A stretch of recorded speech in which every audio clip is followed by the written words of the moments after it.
Coucou tout le monde, j'espère que vous allez bien. Donc je reviens dans la partie 3, donc du coup sur ma sleeve. J'ai fait un petit plan donc sur mon MacBook qui fait 2 pages.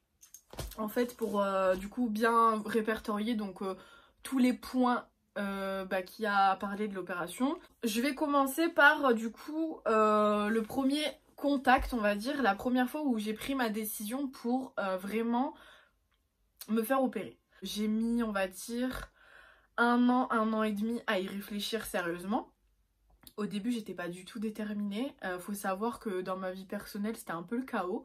J'étais pas du tout motivée, j'étais pas du tout dans une phase où j'avais envie de changer en fait.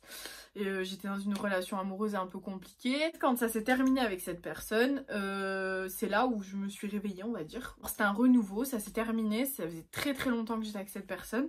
Et j'ai décidé de prendre soin de moi. Et en fait, j'ai une amie à moi avec qui je travaillais qui a fait une sleeve. Elle m'a donné les contacts donc d'un chirurgien qui était pour elle donc très bien, celui qui l'avait opéré. Donc mon premier rendez-vous c'était le 20 novembre 2018. Premier contact, premier rendez-vous. Renseignez-vous sur le bon chirurgien. Donc à savoir les avis positifs, les avis négatifs, si le chirurgien est bien, s'il est bien réputé, s'il fait des bons soins, enfin voilà, plein de choses comme ça. En fait tout est important parce que c'est quand même un changement de vie, c'est super important. Faut pas le négliger en fait, c'est pas... Vous n'allez pas acheter une baguette de pain quoi, vous allez vous faire opérer, on va vous charcuter quoi. Enfin, tout le monde ne peut pas prétendre à se faire opérer, ça il faut... C'est pas une question de poids, alors j'entends beaucoup de bêtises en fait par rapport à ça.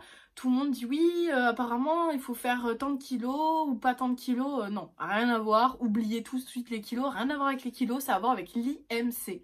Voilà, l'IMC je rappelle c'est l'indice de masse corporelle. Il faut un IMC supérieur à 40. Moi j'avais 41 donc j'étais largement dans les standards de IMC obésité, voilà, donc j'étais en obésité morbide avec des risques je ne sais plus quoi, j'ai juste retenu morbide, j'ai pleuré quand on me l'avait annoncé parce que je m'y attendais pas. Moi pour moi je me voyais en surpoids mais je me voyais pas obèse en fait. Maintenant avec le recul je sais très bien que j'étais obèse et même après je m'en suis rendu compte mais voilà c'était assez compliqué à accepter on va dire. J'ai discuté avec le chirurgien donc pendant mon premier rendez-vous, j'y suis allée avec ma mère, vous pouvez venir accompagner. Donc pendant le premier rendez-vous, n'hésitez pas à poser toutes les questions qui vous passent par la tête, même si vous trouvez ça stupide. Vous pesez, regardez l'IMC, etc. Si vous pouvez avoir accès à l'opération, etc. Pendant ce rendez-vous, il va aussi vous donner les différentes méthodes qui existent pour vous opérer. Donc à savoir une sleeve, un bypass ou un anneau. Voilà, donc c'est les 3 que moi, personnellement, m'a parlé mon chirurgien. Donc voilà, on va parler pour sa propre personne, si c'est une sleeve, un bypass ou un anneau du coup qui correspondent. Au début, j'étais partie sur un bypass, je vais pas vous mentir, parce qu'on m'avait dit que les résultats étaient beaucoup plus flagrants et beaucoup plus sûrs, on va dire, dans le temps. Sauf que en fait voilà on peut pas faire un bypass comme ça. Pour mon chirurgien j'étais beaucoup trop jeune, voilà, donc il a pas voulu, il m'a dit non, tu es trop jeune, t'as pas eu encore d'enfant, je peux pas te faire un bypass, c'est trop drastique pour toi, sachant la perte de poids que tu as, c'est pas non plus un truc de fou quoi. Moi j'avais une 50aine de kilos à perdre. C'est déjà énorme, on est d'accord. Mais pour le chirurgien, sachant qu'il voit des cas un peu plus aggravants que moi, on va dire, je sais même pas si ça se dit, mais voilà. Pour lui, c'était pas nécessaire de faire un bypass. Voilà. Il m'a dit un peu comment ça se passait l'opération, qu'est-ce qu'il faisait exactement, parce que c'est important de savoir ce que fait le chirurgien dans votre ventre. Il insiste sur 4 parties de votre ventre. Donc la plus grosse, moi c'est ma plus grosse cicatrice qui fait à peu près 7 cm de long. Elle est au niveau de l'estomac, donc juste au-dessus du nombril. Vous avez ensuite 3 petits trous. Du coup, voilà, vous avez 4 trous logiquement au niveau de votre ventre. Et le plus gros, c'est celui où il y a l'estomac en fait. Donc voilà. Moi, à l'heure d'aujourd'hui, mes cicatrices ne se voient presque plus. Et pourtant, ça fait pas encore un an que je suis opérée. Ça fait 8 ou 9 mois, je crois. À la fin du rendez-vous, donc en fait, il va vous dire ce qu'il faut faire. Donc c'est-à-dire que vous pouvez pas vous faire opérer comme ça. En fait la sleeve ça consiste à brûler, couper, c'est pareil, les 3/4 de l'estomac. Donc en fait votre estomac par exemple c'est un truc comme ça, et ben le chirurgien va faire en sorte que ce soit de la forme d'une banane. Voilà, donc c'est un tout petit truc, un tuyau quoi. Il faut savoir qu'un estomac c'est élastique. Donc ça veut dire que au fur et à mesure du temps, votre estomac va reprendre une forme dite normale si vous mangez normalement. Si vous mangez plus que ce que vous pouvez ingérer, votre estomac vous le faites grossir. C'est vraiment un ballon de baudruche en fait. Vous soufflez dedans, ça grossit, bah là c'est pareil, vous mangez beaucoup, vous faites grossir votre estomac, voilà. Il m'a donné une feuille avec tout un tas de spécialistes à voir avant de reprendre rendez-vous avec lui. Donc, niveau des spécialistes, que je me rappelle, vous avez un psychologue, un psychiatre, un endocrinologue, un diététicien, un pneumologue, un cardiologue, un gastro-entérologue. C'est possible qu'on vous fasse voir un rhumatologue. Vous avez quand même 8 spécialistes à voir avant l'intervention. Que vous devez prendre vos rendez-vous hyper en avance parce que c'est des spécialistes et du coup vous avez beaucoup d'attentes. Enfin personnellement à Montpellier il y a beaucoup d'attentes. Vous avez une petite intervention au niveau du gastro-entérologue. En fait il va vous faire soit il vous fait une endoscopie, soit il vous fait une coloscopie, soit il vous fait une gastroscopie. Et moi j'ai eu une gastroscopie, donc en fait ça consiste en quoi? C'est que vous rentrez le matin à l'hôpital, on vous fait une anesthésie générale, on vous passe une caméra filaire en fait jusqu'à dans l'estomac. Dans l'estomac on vous prélève avec cette caméra ou je ne sais quoi un bout de muqueuse d'estomac. On revient et on envoie l'échantillon au labo et en fait on voit, le gastro-entérologue voit votre estomac, comment il est, qu'est-ce qu'il y a, ce qu'il n'y a pas, etc. Ça dure 20 minutes, une demi-heure je crois l'intervention. Vous vous réveillez tranquillement, vous êtes dans un petit box, vous n'êtes même pas dans une chambre. Et une fois que vous êtes réveillé, que tout va bien, en fait ils vous renvoient directement chez vous. Donc ça dure... moi je suis rentrée, il était 8-9 heures du matin, je suis sortie, il était midi 1 heure. Voilà. Donc je vous cache pas que ça a été l'angoisse totale parce que moi j'ai la phobie des hôpitaux. Ensuite, deuxième partie, pendant vos différents rendez-vous, après chaque rendez-vous donc avec les spécialistes, vous avez un compte rendu qui vous est remis en main propre ou qui vous est envoyé par mail. Alors c'est très important ces comptes rendus parce que c'est ce qui le chirurgien veut absolument que vous lui emmenez au deuxième rendez-vous que vous aurez avec lui. Donc c'est des comptes rendus qui sont importants, que le spécialiste en fait communique votre état de santé, ce qu'il a vu, ce qu'il n'a pas vu, ce qu'il préconise pas, etc., etc. Donc il faut absolument que vous voyez tous ces spécialistes avant pour qu'en fait on voit comment votre estomac est constitué, si vous pouvez supporter une opération de cette envergure. Enfin il y a plein de choses, même au niveau du mental. C'est pour ça que vous devez aller voir un psychologue, un psychiatre, c'est parce que c'est pas rien. C'est un changement physique, c'est un changement d'une vie. Vous pouvez pas vous lancer là-dedans sans en avoir les épaules, on va dire. Au niveau du deuxième rendez-vous avec votre chirurgien, donc là vous êtes arrivé, donc on va dire à la moitié du parcours. Et vous n'oubliez pas d'emmener tous les comptes rendus. Quand je dis tout, c'est tout. Tout ce que les spécialistes vous ont donné, même si pour vous c'est rien du tout, emmenez-les. Et le chirurgien il va tout regarder en détail.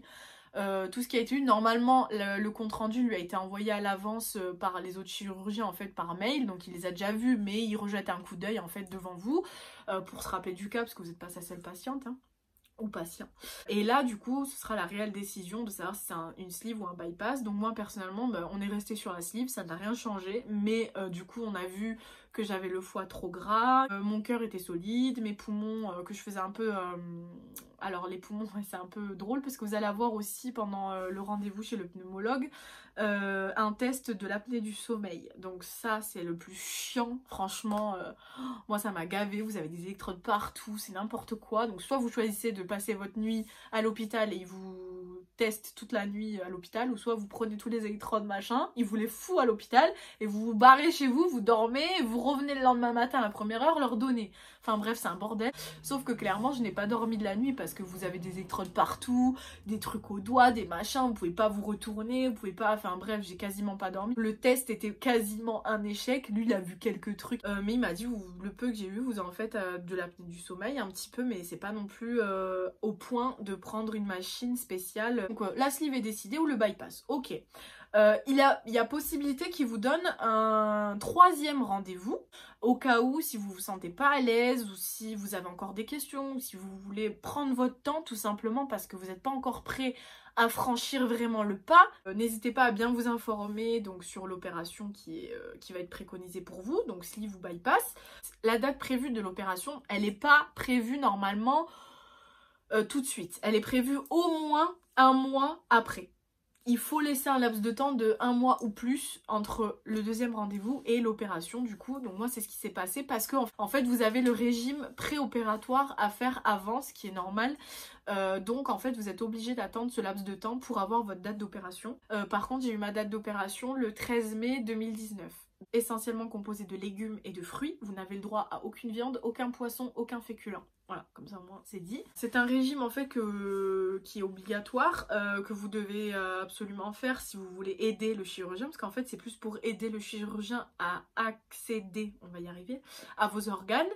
C'est dégueulasse ce que je dis, mais c'est la vérité. Moi mon foie était un peu gras, donc il m'a dit il faut absolument le dégraisser avant, et en plus de ça, ça lui permet une meilleure entrée dans les lieux, voilà, si je peux dire ça comme ça.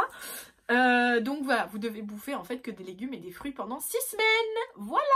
Mais après je vous cache pas non plus que j'ai fait des petits écarts, que j'ai mangé un petit McDo, que j'ai mangé un peu de viande de temps en temps, mais voilà, je faisais quand même vachement attention, c'est-à-dire que matin, midi et soir c'était H24 légumes et fruits, mais des fois je m'octroyais un petit McDo ou... Enfin j'ai fait un McDo en 6 semaines, donc ça va. Donc troisième partie, pendant le régime, donc... En fait, si vous voulez, au début, vous allez avoir la sensation que vous ingérez beaucoup, parce que vous avez le droit à n'importe quelle quantité de légumes et de fruits, sauf que vous n'êtes pas rassasié. Je m'explique. En fait, vous avez l'image d'un gros seau, avec un trou énorme dedans. Vous mettez de l'eau, de l'eau, de l'eau, de l'eau. Ça vous remplit, sauf qu'en fait, le trou laisse partir l'eau, donc vous avez l'impression qu'il n'est jamais vraiment rempli, vous remplissez, vous remplissez, vous remplissez. Bah, c'est ça H24, enfin c'était ça H24.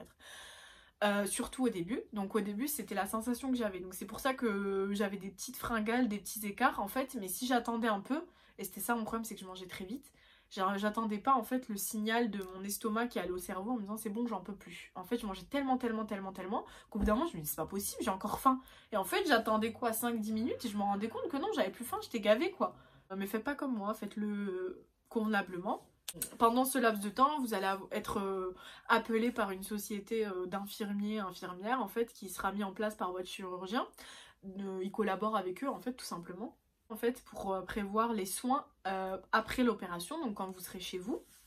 Donc c'est super important.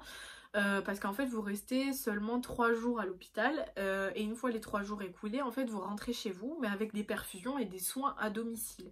Il y a la date de la prise en charge, eux vont vous dire ce qu'ils vont vous faire exactement, et en fait il y a un changement de pansement à faire tous les 2 jours il me semble, et matin et soir ils doivent venir en fait pendant 15 jours. Déjà pour les pansements, pour la piqûre aussi contre la phlébite dans la cuisse. Pendant 1 semaine, ils sont obligés de vous mettre des perfusions, donc pareil qui vous changent matin et soir, donc des perfusions à changer. C'est pour ça que je vous dis, il faut se préparer à tout. Moi c'est des choses qu'on m'avait pas dites avant, que j'ai pas vu sur YouTube avant, et c'est des choses que pour moi qui sont hyper importantes de dire, parce qu'on croit qu'il y a juste des spécialistes à voir et basta. Non, vous entrez quand même à l'hôpital pour un examen en étant endormi, vous faites des examens avec des électrodes partout parce que il faut tester votre sommeil. Enfin tout ça c'est des choses qu'on m'avait pas dites et que je me suis retrouvée confrontée comme ça au jour le jour, je ne savais pas en fait. Donc je préfère vous le dire, au moins vous avez toutes les clés, vous savez tout, et vous serez pas surpris s'il arrive un truc. Bon après il y a des choses qui divergent en fonction de chirurgien à un autre. Moi je suis pas devin. 15 jours en max. 15 jours donc à changer les pansements, à faire les piqûres de phlébite, enfin contre la phlébite pardon, matin et soir, et pendant 1 semaine donc changement de perfusion. Donc pour le jour J, vous rentrez à l'hôpital la veille de votre opération. Donc par exemple moi c'était le 13 mai, donc c'était un lundi, et je suis rentrée à l'hôpital le 12 mai, un dimanche. Voilà. Donc vous rentrez la veille à l'hôpital, vers 16 ou 17h ils vous font arriver. Vous êtes 3 jours hospitalisés en soins intensifs. C'est très important de le savoir. Vous n'êtes pas dans une chambre dite normale. Vous êtes en soins intensifs. Parce que voilà, vous sortez d'une grosse opération. Il y a votre cœur à surveiller nuit et jour. Je vais vous sortir mes anecdotes qui se sont passées. Voilà, c'est pas n'importe où. Vous êtes vraiment en soins intensifs parce que vous avez un suivi qui est 24 heures sur 24. Donc s'il y a un moindre problème, en fait vous avez un petit bouton, vous appuyez à quelqu'un qui débarque direct. Une fois ces 3 jours de soins intensifs, en fait vous rentrez chez vous, c'est tout simple. Vous avez 1 semaine de perfusion. Vous êtes en tout normalement perfusé 1 semaine. Voilà. Chez vous, on compte l'hôpital et chez vous. Donc le soir où vous arrivez, vous arrivez à l'hôpital, etc.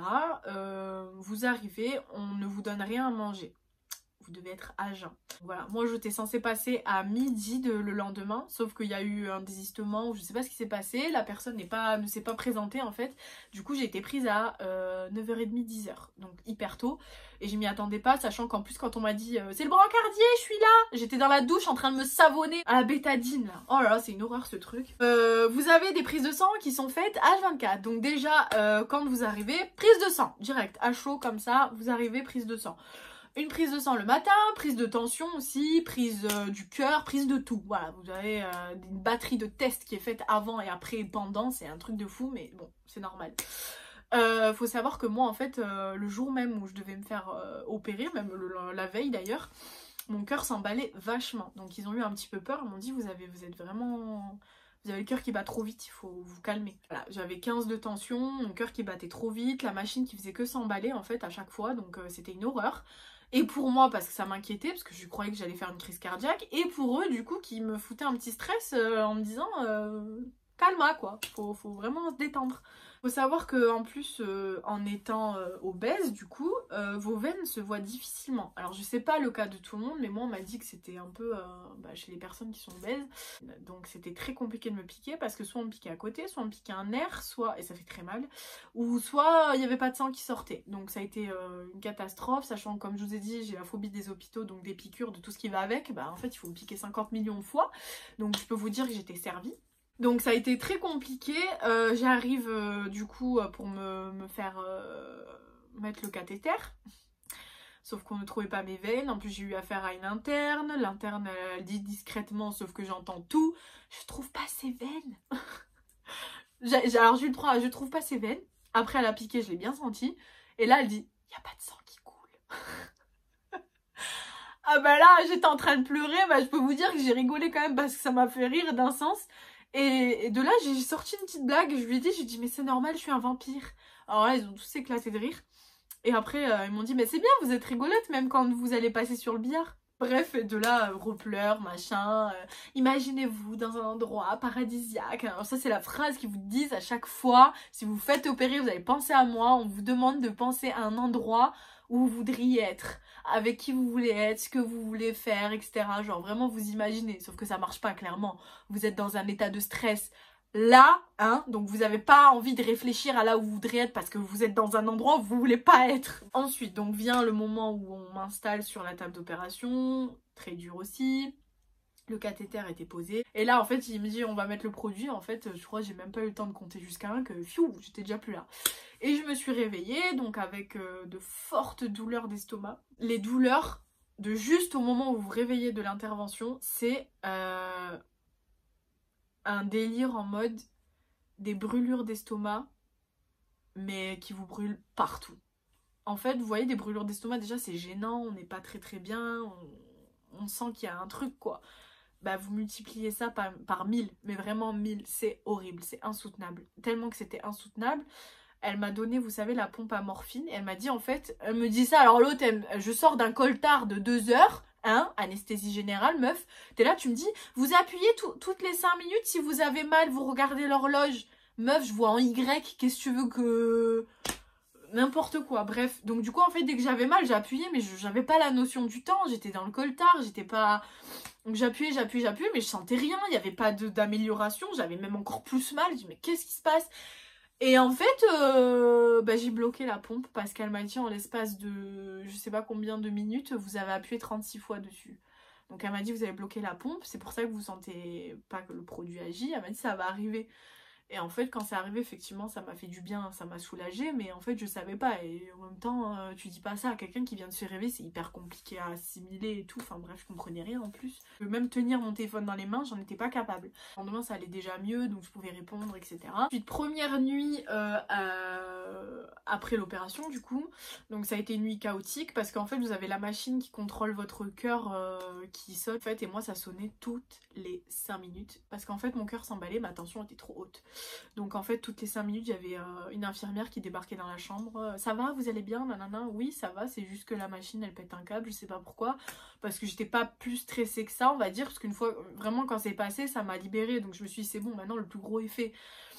Si vous voulez, j'avais des petites douleurs, mais c'était normal, c'est parce que je venais de subir une intervention, c'était pas des douleurs dans le mode c'est pas normal. Donc j'étais pas plus affectée, on va dire, que ça, mais la machine m'a vraiment empêchée de dormir. Et le fait d'avoir des fils partout, les perfusions, je voulais me tourner, je pouvais pas, j'avais mal au ventre, je pouvais pas vraiment, voilà, mon ventre c'était horrible. J'avais envie de faire pipi, j'arrivais pas à me lever, donc l'infirmière je l'ai appelée pour qu'elle vienne m'aider à aller aux toilettes, enfin c'était vraiment une horreur. Voilà, et le deuxième jour déjà ça allait un tout petit peu mieux. Quand je me suis réveillée, voilà, je rigolais, je parlais, j'étais consciente on va dire. On m'a fait marcher, donc il y a je crois le kiné ou je ne sais pas qui est venu, qui m'a fait marcher dans les couloirs de l'hôpital. Donc marcher c'est un grand mot, hein. J'étais pas en mode oui alors on va boire un café, non pas du tout. Je me tenais le ventre, j'étais comme ça, je marchais des tout petits pas par tout petits pas, parce qu'en fait si vous voulez, j'avais l'impression que mon ventre allait tomber, qu'on m'avait mis des coups de couteau, et que mon ventre allait se décrocher, allait tomber, donc je le tenais en fait instinctivement. Le deuxième jour j'ai eu des visites, ça s'est bien passé, j'étais beaucoup assise parce que allongée, clairement j'en avais marre. Alors troisième jour après, donc j'allais déjà beaucoup mieux, encore plus consciente, encore plus voilà, marcher, bon c'était toujours la même galère. Je suis rentrée chez moi, donc ma tante est venue me chercher. Il faut savoir que pendant une semaine après l'intervention, j'ai pas réussi à me nourrir. Donc je suis restée pendant une semaine à pas manger, j'ai bu. L'eau ça passait, mais par contre la nourriture ne passait pas, que ce soit liquide ou pas, hein, ça passait pas. Je me forçais pas, mais j'ai été très faible. C'est-à-dire que même pour prendre une douche, bah, j'ai failli tomber dans les pommes. Voilà, donc clairement...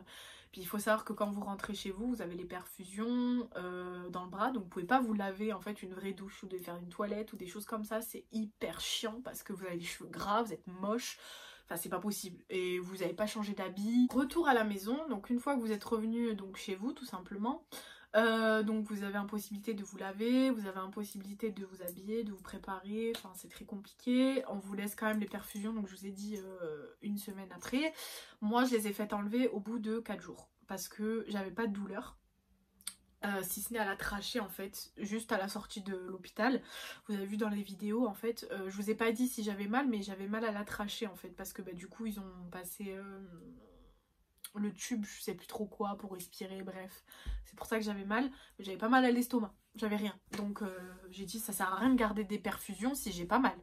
Donc je les ai fait enlever, ça m'handicapait plus qu'autre chose, je voulais sortir, je voulais me préparer, je voulais voir le dehors en fait, j'en avais marre.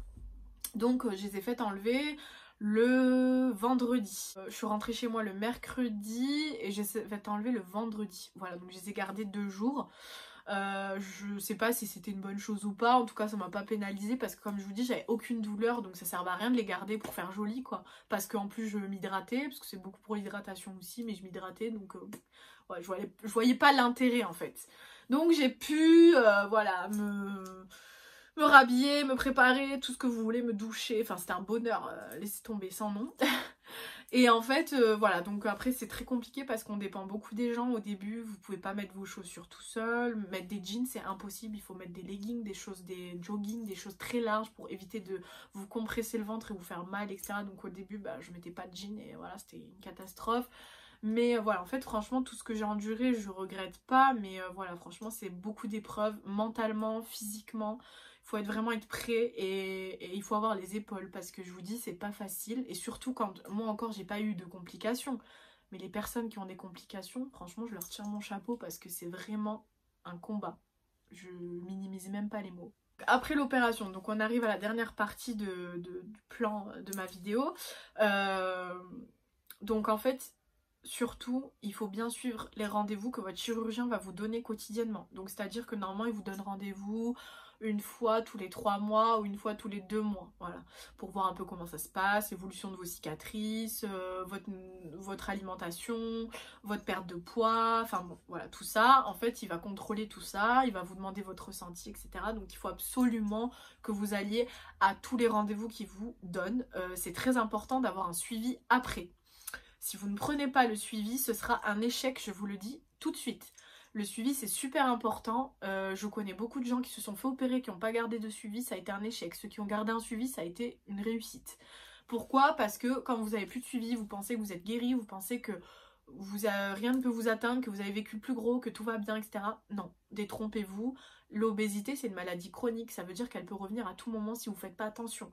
Il y a un événement dans votre vie, peu importe ce que c'est, la perte d'un être cher, un divorce, tout ce que vous voulez, quelque chose de malheureux, on est d'accord, ça peut vous chambouler. Et vous chambouler tellement que vous pouvez reprendre du poids, changer votre alimentation. C'est super important de faire attention à tout ça. Et pour ça, il y a les rendez-vous quotidiens avec votre chirurgien pour vous aider. Que si jamais il y a un truc qui va pas, il va prendre en main tout de suite les choses. C'est-à-dire qu'il va vous envoyer vers un diététicien, vers un endocrinologue, vers un psychiatre, un psychologue, des choses comme ça pour vous aider et ne surtout pas sombrer.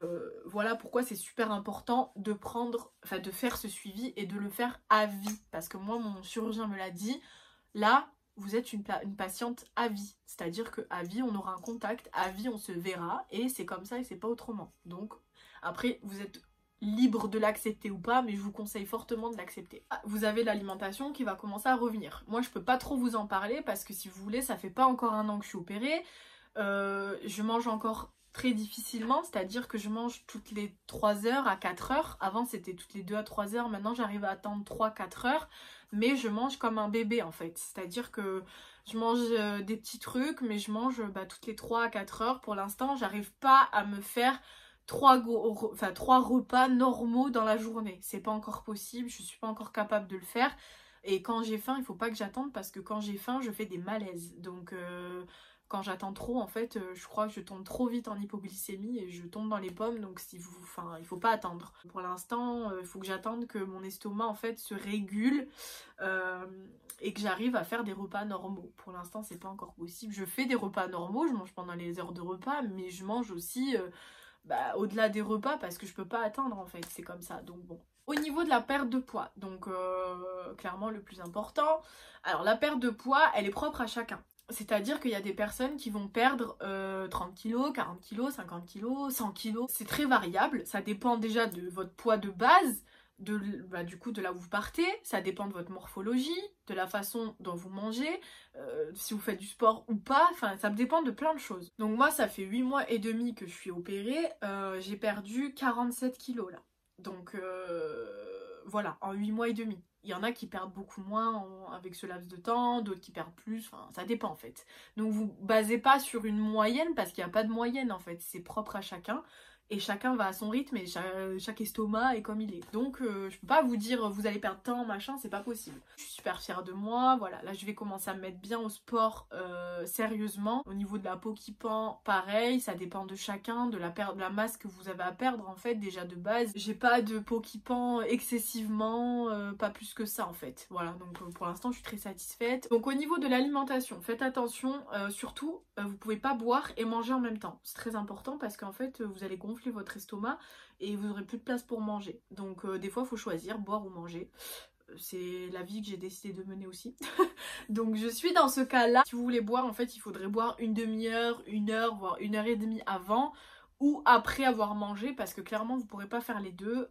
Vous allez prendre trop de place avec le liquide et en fait vous aurez plus de place pour manger. Donc c'est pour ça que je vous dis il faut choisir, ou boire avant ou boire après. Voilà.